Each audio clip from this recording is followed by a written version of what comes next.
টেঙাখাটত কালাৰী পায়াটোৰ 15 দিনীয়া প্ৰশিক্ষণ শিবিৰৰ সামৰণি অনুষ্ঠান সম্পন্ন।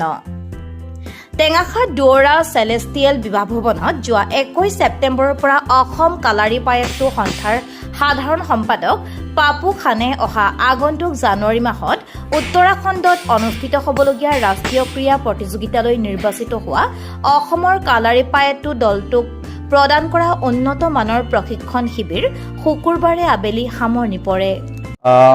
আমি কালাৰী পায়াটো এছ'চিয়েশ্যন অফ আছামৰ ফালৰ পৰা আমাৰ এডভান্স ট্ৰেইনিং কেম্প এটা আমি ৰাখিছিলোঁ। ডিব্ৰুগড় কালাৰী পায়াটো এছ'চিয়েশ্যনে অৰ্গেনাইজ কৰিছিলে।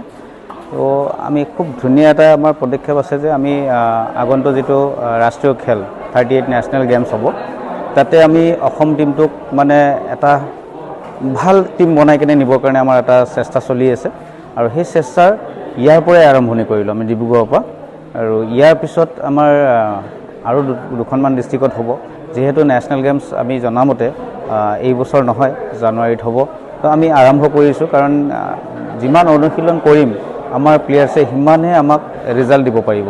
তো আমি সেইকাৰণে আমাৰ এই যাত্ৰা ডিব্ৰুগড়ৰ পৰা আৰম্ভ কৰিছোঁ আৰু আমাৰ মাননীয় সভাপতি কালাৰী পায়াটো অফ এছ'চিয়েশ্যন অফ আছামৰ ডক্টৰ পৰমানন্দ ৰাজবংশী ছাৰ, তেখেতেও মানে এই পদক্ষেপত আমাৰ প্লেয়াৰ্ছসকলক আপগ্ৰেড কৰিবৰ কাৰণে আমাৰ এই যিটো এডভান্স কেম্প, এই কেম্পটো ৰখাৰ সিদ্ধান্ত লৈছিলে আৰু তাৰ মৰ্মে আমি এই কেম্পটো আমি অনুষ্ঠিত কৰিলোঁ ডিব্ৰুগড়ত। ইয়াৰ পিছত আমি আৰু কোনোবা এখন ডিষ্ট্ৰিক্টত কৰিম, আমাৰ আলোচনা কৰিম।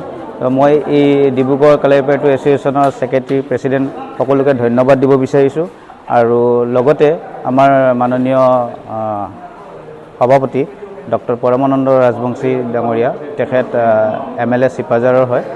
চ' তেওঁকো ধন্যবাদ দিব বিচাৰিছোঁ যে তেওঁ এই এডভান্স কেম্পৰ কাৰণে যিটো আমাক এটা ছাজেশ্যন দিছিলে আৰু আমি সেই ছাজেশ্যনৰ মৰ্মে আমাৰ এই কেম্প আৰম্ভ কৰিছোঁ আৰু আশা কৰোঁ আগন্তুক ৰাষ্ট্ৰীয় খেলত অসমৰ এটা ভাল নাম হ'ব আৰু খুব পদক লৈ আহিম বুলি আমি আশাবাদী। এই সামৰণি অনুষ্ঠানত সভাপতিত্ব কৰে ডিব্ৰুগড় জিলা কালাৰী পায়াটো সন্থাৰ সভাপতি নীৰেণ ফুকনে। আমাৰ যোৱা বছৰ টেঙাখাটতেই ডিব্ৰুগড় জিলা কালাৰী পায়াটো সন্থাটো গঠন কৰা হৈছিলে। আমাৰ ডিব্ৰুগড় জিলা ক্ৰীড়া সন্থাৰ প্ৰতিনিধি আৰু ডিব্ৰুগড় জিলা ক্ৰীড়া বিভাগ কাৰ্যালয়ৰ প্ৰতিনিধিৰ উপস্থিতিত আমাৰ বিশ্বজিৎ সোণোৱাল দেৱৰ সাধাৰণ সম্পাদক আৰু মোৰ আভাজনক সভাপতি হিচাপে লৈ আমাৰ ডিব্ৰুগড় জিলা কালাৰী পায়াটো সন্থাটো গঠন কৰা হয়। আমি একচুৱেলি বিশ্বজিৎ সোণোৱালৰ মই কাৰাটে মানুহ, আমি ডিব্ৰুগড় জিলা কাৰাটে সন্থাখন চলাই আছোঁ। আমাৰ যিবিলাক একাডেমি আছে, সেই একাডেমিত যিসকলে কাৰাটেত পাৰফৰ্ম কৰিব নোৱাৰে সেইসকল খেলুৱৈক আমি কালাৰী পায়াটো আৰু গাটকা ইভেণ্টত আমি অংশগ্ৰহণ কৰোৱাই আমি সফলতা লাভ কৰিবলৈ সক্ষম হৈছোঁ। সেইকাৰণে মই আমাৰ আসাম ৰাজ্যিক কালাৰী পায়াটো সন্থাৰ পাপু খানদেৱক মই পুনৰবাৰ ধন্যবাদ জনাইছোঁ।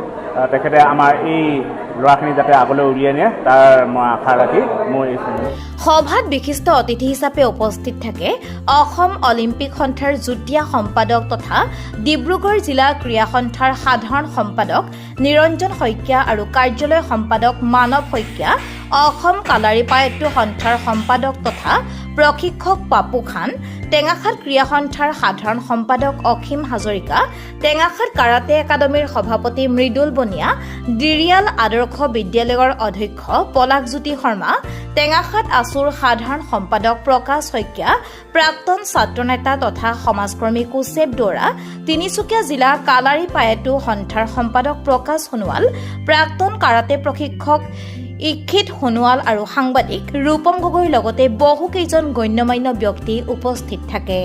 হয়, কালাৰী পায়াটোৰ যি আজি এডভান্স কেম্প ইয়াত হৈছে, মই অত্যন্ত আনন্দিত, কাৰণ এই ডিচিপ্লিনটো, এই গেমটোৱে যোৱাবাৰ গোৱাত অসমৰ কাৰণে যথেষ্ট মেডেল আনিছে। ইনফেক্ট 1 নম্বৰত মেক্সিমাম মেডেল তেওঁলোকে আনিছে আৰু গেমটো খুব আকৰ্ষণীয় গেম। অসমৰ ৰাইজে এতিয়া লাহে লাহে বুজি আহিছে এই গেমটো কি গেম। মোৰ মতে অনাগত দিনবিলাকত ই এটা খুব পপুলাৰ গেম হ'ব আৰু ইয়াৰ জৰিয়তে যথেষ্টখিনি আমাৰ ল'ৰা ছোৱালীয়ে, অসমৰ ল'ৰা ছোৱালীয়ে প্ৰতিষ্ঠা লাভ কৰিব বুলি মোৰ বিশ্বাস। আৰু আজি ইয়াত যি ধৰণে কেম্পটো অনুষ্ঠিত কৰিছে স্থানীয় ৰাইজৰ সহায় লৈ আৰু স্থানীয় যিসকল খেলুৱৈ, অসমৰ কলাৰ যিসকল খেলুৱৈ, তেওঁলোকে যি ধৰণে ইয়াত জড়িত হৈছে আৰু আপোনালোকে চিনি পায় অলৰেডি, এয়া আমাৰ পাপু খান ডাঙৰীয়াকে প্ৰমুখ কৰি আমাৰ বিশ্বজিৎ সোণোৱাল, এইফালে আছে আমাৰ নিৰণ ফুকন সভাপতি সম্পাদক জিলাৰ, তেওঁলোকে যি ধুনীয়াকৈ আৰম্ভ কৰিলে বা যি ধৰণে আৰম্ভ কৰিলে অনাগত দিনত নিশ্চয়কৈ তেওঁলোকেও ক'ৰবাত এই কালেৰী পত্ৰৰ যি কি মান যশস্যা তাত তেওঁলোকৰ সমভাগী হ'ব পাৰিব বুলি মোৰ আশা বিশ্বাস। অনুষ্ঠানৰ মাজতে প্ৰশিক্ষাৰ্থীসকলে কালাৰী পায়াটো আত্মৰক্ষাৰ সমৰ কলা প্ৰদৰ্শন কৰি সকলোকে আকৰ্ষিত কৰে।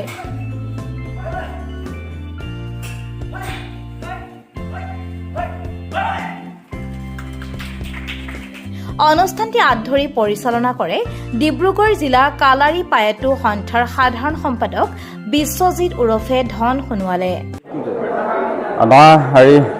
আজি আমাৰ যি 15 দিনীয়া ট্ৰেইনিং কেম্পটো অনুষ্ঠিত কৰা হৈছিলে, আজি তাৰে আমাৰ সফল সমাপ্তিৰ কাৰণে আমি যোজা কৰিছিলোঁ। আজি এই অনুষ্ঠানটোত বিশিষ্ট অতিথি হিচাপে উপস্থিত আছিলে আমাৰ ডিব্ৰুগড় জিলা ক্ৰীড়া সন্থাৰ সাধাৰণ সম্পাদক তথা অসম অলিম্পিক সন্থাৰ যুটীয়া সম্পাদক নিৰঞ্জন শইকীয়া ডাঙৰীয়াকে প্ৰমুখ কৰি বিভিন্ন বিষয় উপস্থিত থাকি বিভিন্ন সন্মানীয় ব্যক্তিসকল উপস্থিত থাকি আৰু আমাৰ এই কালাৰীপাত্ৰ সন্থাৰ প্ৰায় আমাৰ 2 বছৰ হৈ গৈছে ইয়াত আমাৰ অনুষ্ঠিত হোৱা। আৰু কথা হ'ল কি আমাৰ যিবোৰ ল'ৰাই আমাৰ ইয়াত পাৰফৰ্ম হৈছে, আমাৰ ডিব্ৰুগড় ডিষ্ট্ৰিক্টৰো যথেষ্ট ভালেকেইজন ল'ৰাই ইয়াত অংশগ্ৰহণ কৰিছে এই training কেম্পটোত।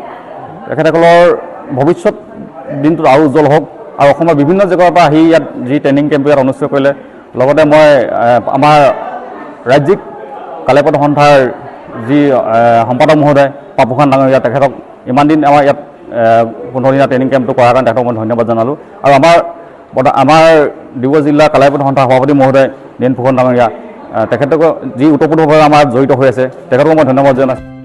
News desk report Tengakhat live.